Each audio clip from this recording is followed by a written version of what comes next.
Não gosto de nada por aqui, disse Frodo. Pedra ou poço, água ou osso, terra, ar e água, tudo parece amaldiçoado. Mas nessa direção vai a nossa trilha. É isso mesmo, disse Sam. E de modo algum estaríamos aqui se estivéssemos mais bem informados antes de partir. Mas suponho que seja sempre assim. Os feitos corajosos das velhas canções e histórias, Sr. Frodo. Aventuras, como eu as costumava chamar. Costumava pensar que eram coisas, pessoas, à procura das quais aquelas pessoas maravilhosas das histórias saíam. Porque as queriam, porque eram excitantes e a vida era um pouco enfadonha, um tipo de esporte, como se poderia dizer. Mas não foi assim com as histórias, que realmente importaram, ou aquelas que ficaram na memória. As pessoas parecem ter sido simplesmente embarcadas nelas, geralmente. Seus caminhos apontavam naquela direção, como se diz. Mas acho que eles tiveram um monte de oportunidades, como nós, de dar as costas, e apenas não fizeram.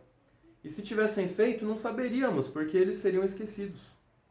Ouvimos sobre aqueles que simplesmente continuaram. Nem todos para chegar a um final feliz. Veja bem. Pelo menos não para chegar àquilo que as pessoas dentro de uma história, e não fora dela, chamam de final feliz.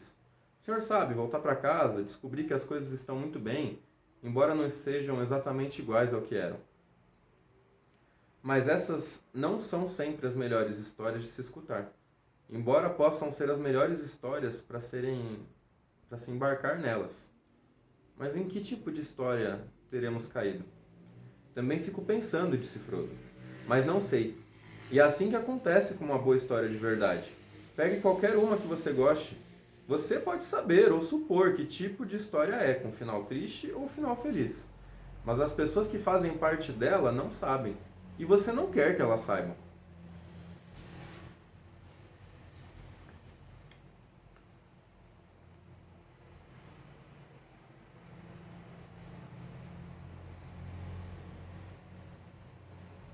Não, nunca terminam como histórias, disse Frodo.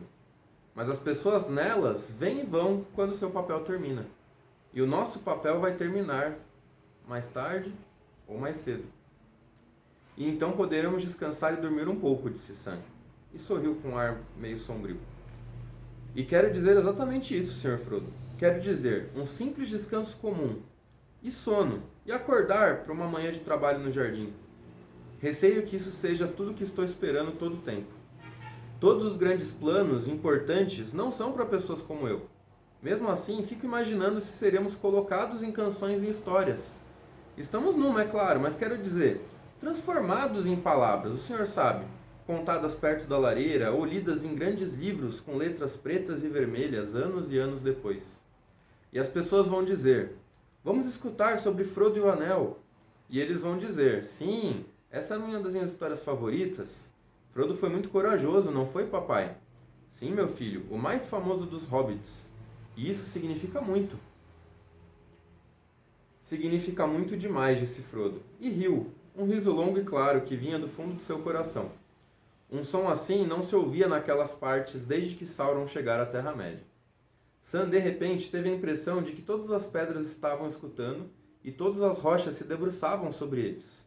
Mas Frodo não deu atenção a elas e riu de novo. Olhe, Sam, você me faz rir como se a história já tivesse escrita. Mas você deixou de fora um dos principais personagens. Samwise, o Bravo. Quero ouvir mais sobre o Sam, papai. Por que ele não falou mais coisas, papai? É disso que eu gosto, acho engraçado. E Frodo não teria ido muito longe sem o Sam. Teria, papai? Ora, Sr. Frodo, disse Sam. O senhor devia parar de caçoar, eu estava falando sério. Eu também estava, disse Frodo. E também estou. Estamos indo meio rápido demais, você e eu, Sam. Ainda estamos enfiados nos piores lugares da história, e é bem provável que alguns digam nesse ponto. Feche o livro, papai, não queremos mais ler nada. Pode ser, disse Sam. Mas eu não diria isso. Coisas feitas e terminadas que já fazem parte das grandes histórias são diferentes. Veja bem, até Gollum poderia ser bom numa história. Melhor do que tê-lo ao seu lado de qualquer forma. E houve um tempo em que ele mesmo gostava de histórias por conta própria. Será que ele se considerava um herói ou um vilão? Nessa passagem, eles estão indo em direção a Mordor depois que eles tinham sido presos pelos Cavaleiros de Gondor. E eles fazem uma alusão do que é a parte deles na história e o tipo de história que eles estão. Eles estão num ponto que ainda não tem nada definido na história. Eles estão em uma série de desventuras que eles estão se dando mal, mas eles têm um objetivo que é se enfiar no pior lugar da Terra para cumprir a missão mais difícil, e eles só são 2 pequenos hobbits. A nossa reflexão desse trecho é sobre a nossa vontade de seguir em frente. Porque as histórias, elas não necessariamente vão ter um final feliz, mas elas só viram histórias quando as pessoas vão até o final e terminam o seu propósito.